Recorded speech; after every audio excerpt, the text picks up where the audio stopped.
हमारी संस्कृति, हमारे संस्कार सदा रहें हमारे साथ। सब्सक्राइब करें तिलक। इसे रोकने के लिए स्वयं आपको भी युद्ध पर चलना होगा। हाँ, मैं स्वयं भी युद्ध पर अवश्य चलूंगा, परंतु पहले मैं अपने आगमन की पूर्व सूचना तो देवी उमा को दे दूं। हाँ।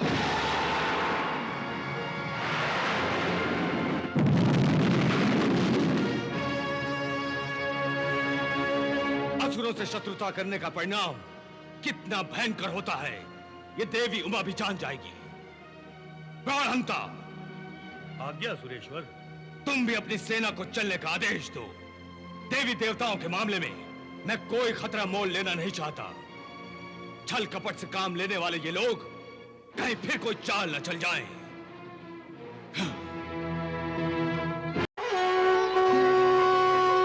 हमें बचाइए असुरेश्वर, हमें बचाइए असुरेश्वर, हमें बचाइए।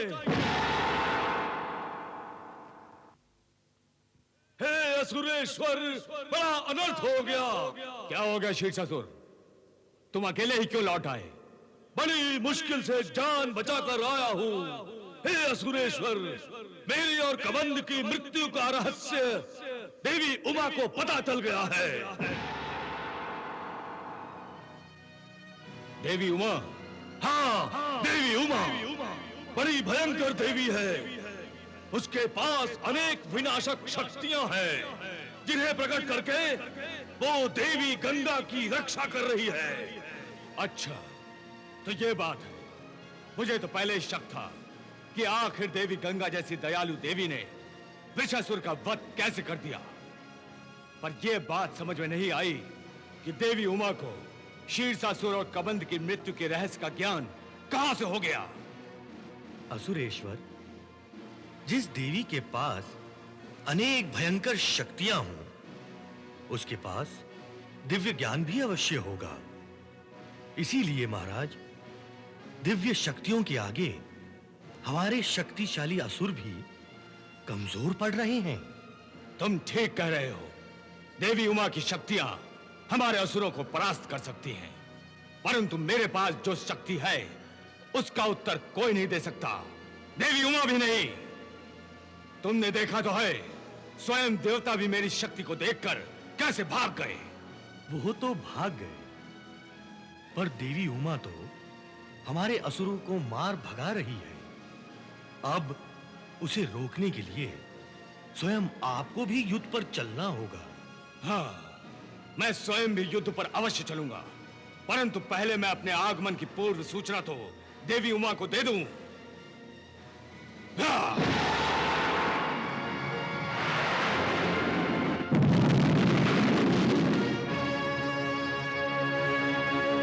असुरों से शत्रुता करने का परिणाम कितना भयंकर होता है, ये देवी उमा भी जान जाएगी। प्राणहंता, आज्ञा सुरेश्वर। तुम भी अपनी सेना को चलने का आदेश दो। देवी देवताओं के मामले में मैं कोई खतरा मोल लेना नहीं चाहता। छल कपट से काम लेने वाले ये लोग कहीं फिर कोई चाल न चल जाएं।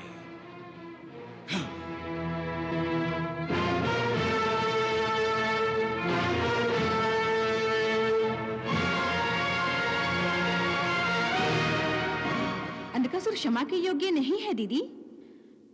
तो तुम उसे क्षमा के योग्य बना दो उमा। क्षमा के योग्य?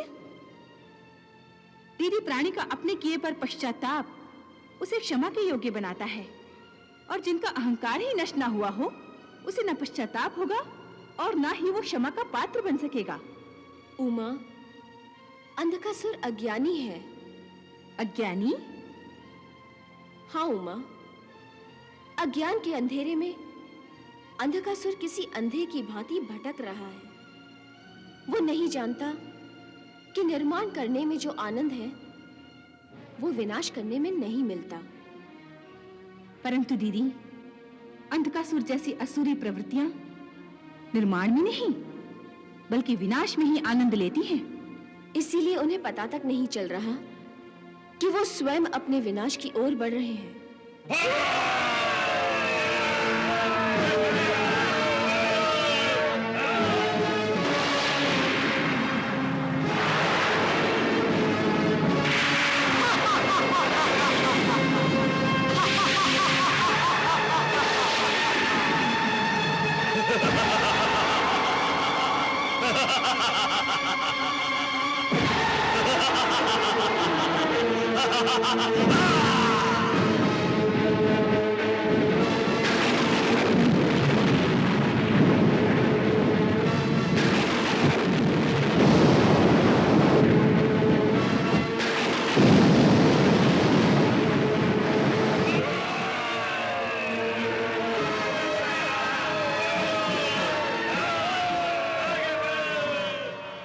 उमा, अंधकासुर हमारी ओर आ रहा है।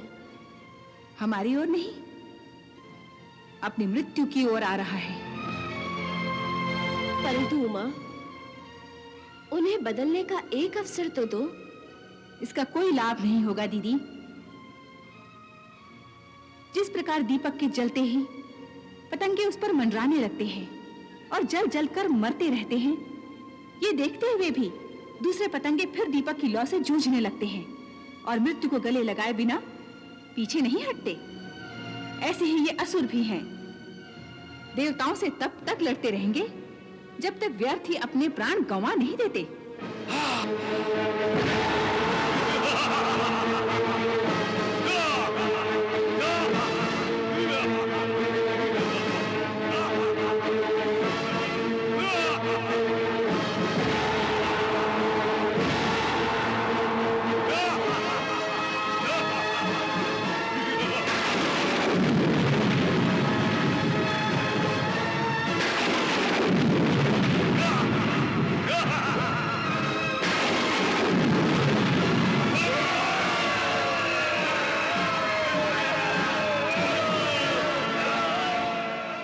इस अंधकासुर की महत्वाकांक्षा के कारण सृष्टि का विकास ही रुक गया है।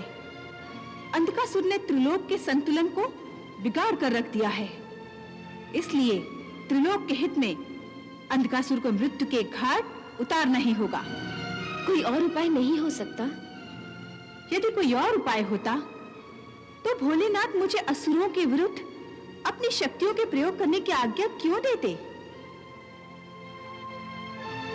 दीदी शिव जी की आज्ञा और आशीर्वाद से मैं अंधकासुर के इस माया जाल को अपनी शक्तियों के द्वारा नष्ट कर दूंगी और फिर अंधकासुर को शीर्षासुर और कबंध के साथ नष्ट कर दूंगी।